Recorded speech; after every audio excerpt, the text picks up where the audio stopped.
Hey, it's Reggie again with Vista Social. Today's Getting Started video is going to be focused on reporting and analytics. Let's head to the dashboard.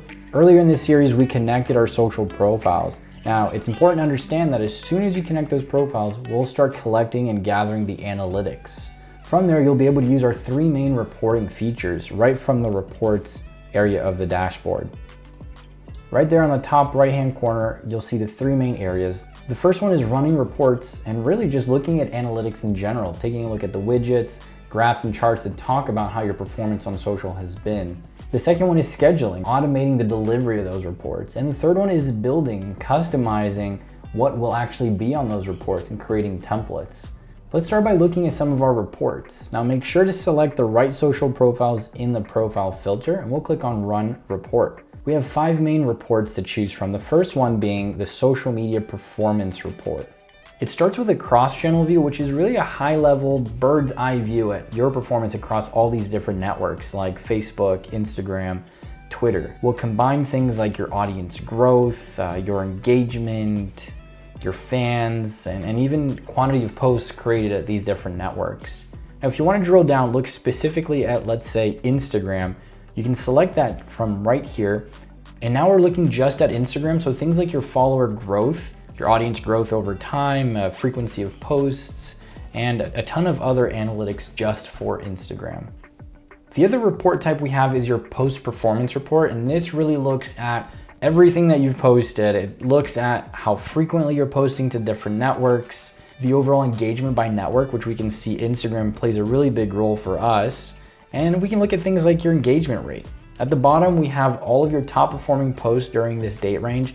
We'll look at impressions, likes, comments, and your total engagement in the date range you've selected there as well. Now, when you're looking at any of these reports, you'll see that there's a download link right there on the top right-hand corner, but we'll show you how to schedule those and build your custom reports in just a sec. And we also have review performance reports, which looks at your Google business reviews, your Facebook, and any of the other review sites that we integrate with. We have a task performance report. If you're using the social inbox within Vista Social, assigning tasks to your team members, coworkers, you'll be able to look at their productivity within that one. And then lastly, our competitor analysis, which we'll go deeper in another video, which allows you to look at your competitors on different social networks, take a look at some of their strategies, frequency of posting and such, and be able to compare to what you've been working on. Now let's say we want to schedule a report that goes out every single Monday to one of our colleagues. I'll head over to the Schedule a Report and select the report type. In this case, maybe a social media performance report. We'll go with weekly, and let's start with Mondays at 9:15 in the morning. All right, we'll do that. Now let's just try it out for the next month. We'll see how that goes and any feedback that we get from our colleagues. As far as recipients, you can select somebody that's a user that you've invited into your Vista Social dashboard, or you can set up email addresses down below and we'll email those reports out to them instead. Any reports that you schedule will be visible right from within the calendar. You'll see any additional emails that are going to receive those, and you can always go to a previous one to be able to download that as well. Now, if you're looking for something more custom, we can build an unlimited amount of templates. Whether these templates are for a specific client or stakeholder or a specific need, you can create as many as you want. We'll start with adding a template on the top right-hand corner there, and you'll see all the widgets listed out both in this main view and on the sidebar on the right-hand side. If you want to hide something, it's as simple as clicking on that little eyeball icon there.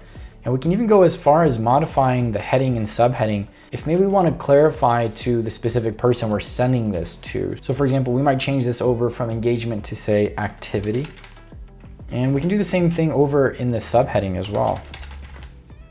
Now you can scroll through and modify the visibility of all these widgets, or you can use the sidebar on the right-hand side, dive right into the area or section you're looking for and disable a couple of these as well.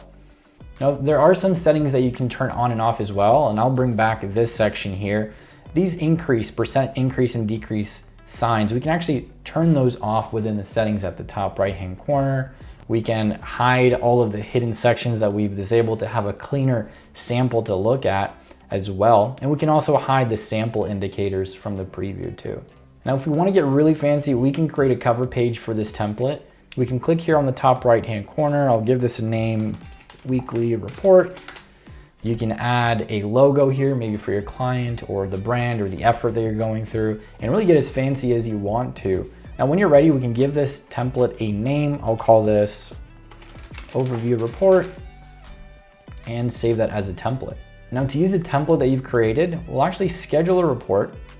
And from the report type, we'll choose Social Media Performance, and you should see your new report template show up on the list there. And that's it for the overview of our reporting and analytics. If you have more questions, check out our support center. We have more in-depth videos, and we also go more in depth with things like our competitor tracking and analytics. Feel free to reach out to our support team if you have any other questions. We'd be happy to help.